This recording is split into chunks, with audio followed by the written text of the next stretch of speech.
So here we are, and we now want to insert some endnotes.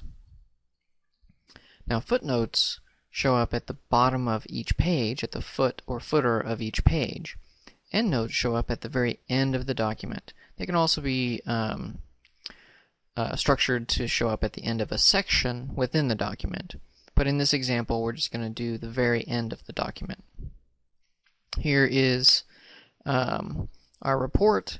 It has some, fake text within it, and our goal here is at this last sentence we've cited something, and now we want to insert an endnote.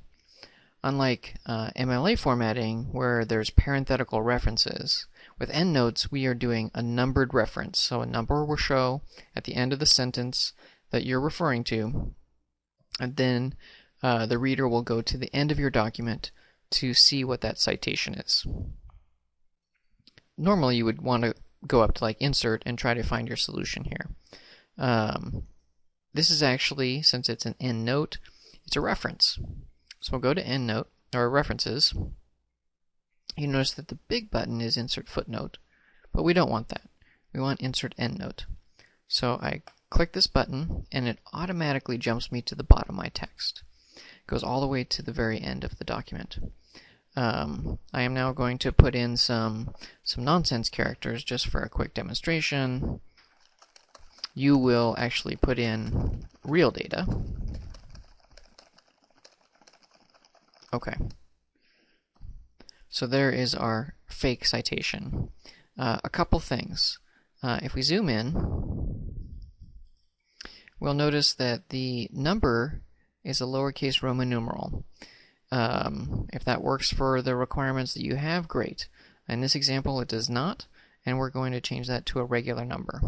Also, if I pop back up, and by the way, a shortcut is, if I double-click the number, it'll take me exactly to that citation, and vice versa. If I double-click, it'll allow me to bookmark back and forth from one to the other. I'm going to insert one more. Again, throwing in some fake information just so that we can lay it out and see how it would appear. You notice a few things. First, it's very difficult to tell where one begins and one ends. To address that, we're going to do what's known as a hanging indent. So this is very easy to do. We went over styles earlier. Styles are a great way to set up format, and then every time you use that style, it inherits that formatting and you don't have to manually change things. So we're going to actually go in and find the Endnote style. So we go to Home. We have our Styles box. We'll notice that there's several options, but I'm not seeing what I want. So instead of going there, we'll go down to this, which shows the Styles window. I will click up. You'll notice I'm not seeing what I want. I'm not seeing an option that says Endnote. So I'm going to go to the options at the bottom. Instead of recommended, I'm going to say give me everything, show all. I'm going to also go alphabetical. Alright? Now if I scroll down, aha! I have an option that says Endnote Text. So I'm going to modify Endnote Text. I can do a few things. If the font was too small, I can increase the font. I can do several things to change the formatting. What I'm particularly looking for is the Format menu, and then Paragraph. You'll notice in the middle area, the indentation, there is a drop down for Special.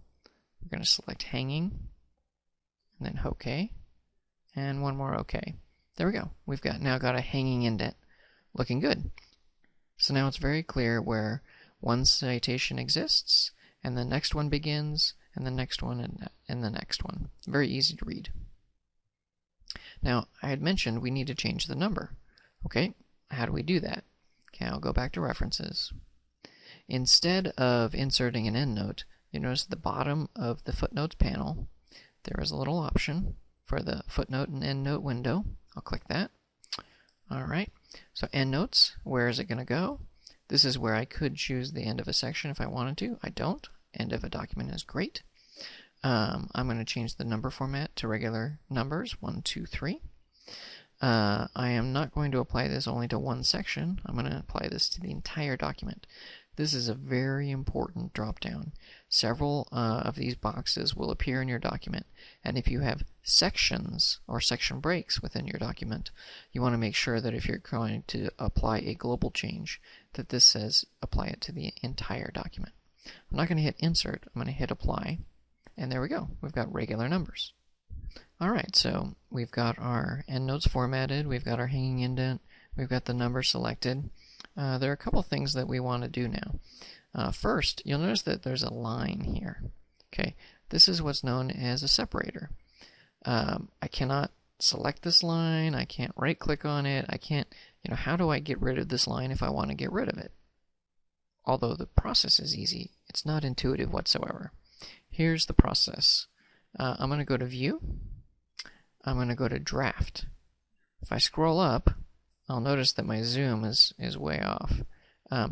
You'll be asking yourself, okay, where are all of those notes? Well, the notes technically are stored in your document almost like a database within the document. And they display where you've chosen to display. That's where that you can quickly convert them from footnotes to endnotes, etc. They'll display depending on your selection. So what I want to do, though, is I'm going to come back to References. You notice there's an area here that says Show Notes.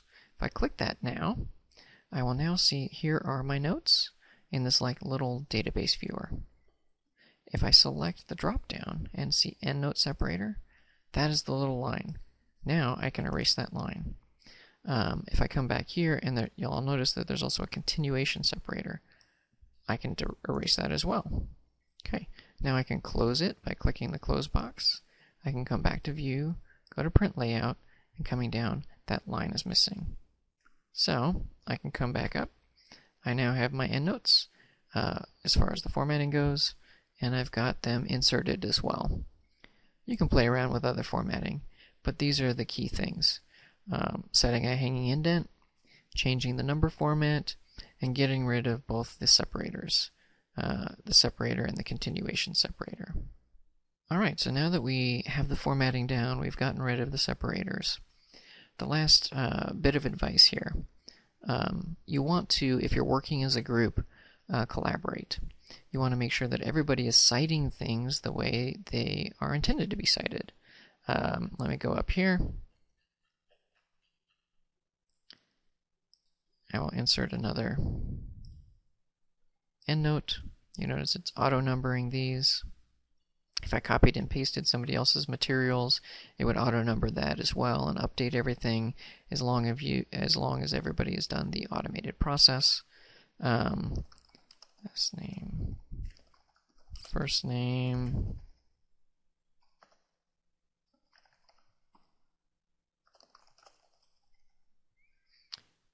Okay, so why am I doing this? A key thing is, if you have a title of a book or publication or what have you, how are you formatting that? Some people choose to italicize it. Some people choose to underline it. We simply need to make a choice. So as a group, you need to decide what format are you going with. Nowadays, a lot of people use italics, and that works and looks very nice. But if one person is doing italics, another person is doing underline, somebody else is doing bold for some reason, it won't look very professional. So at the end of the day, all of the endnotes, all of the citations need to look the same. They need to have the same format, etc. So another tip is, if you're using common references, have the sample format almost like in a cheat sheet, so people know how to, where to put a period, where do they put a comma, where does the date go, if it's a website, what does that look like. They have several references. It takes out the guessing game, and then it'll also help, because in a very large document you might have hundreds of endnotes. Every time you cite something, you want to go in and do an endnote for it, even if it's the same reference that you used 10 pages earlier. So it's very, very important, and you'll have a lot of endnotes. Your bibliography, however, the bibliography is one listing of every source.